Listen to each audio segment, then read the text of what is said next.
How to log into Walmart MoneyCard. Let's get started. You can easily get access to your Walmart MoneyCard account using the web version or the app. For this video, I'm going to use the web version. Launch your preferred browser. Now over here, you're going to see the search box. Type in Walmart MoneyCard login and search for it. Different website links will appear.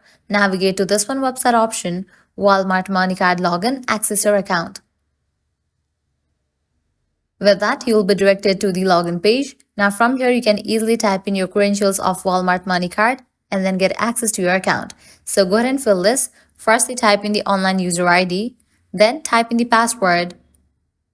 If you want to save your login info, check in for this option of remember user ID. In the case you have forgotten the user ID or password, you can click on this option to recover it. Once you fill this, click on login, and just with that, you will be logged into your account. This way you can easily log into your Walmart MoneyCard. In the case you haven't registered for your account yet, click on this option, go through the process and create your Walmart MoneyCard account.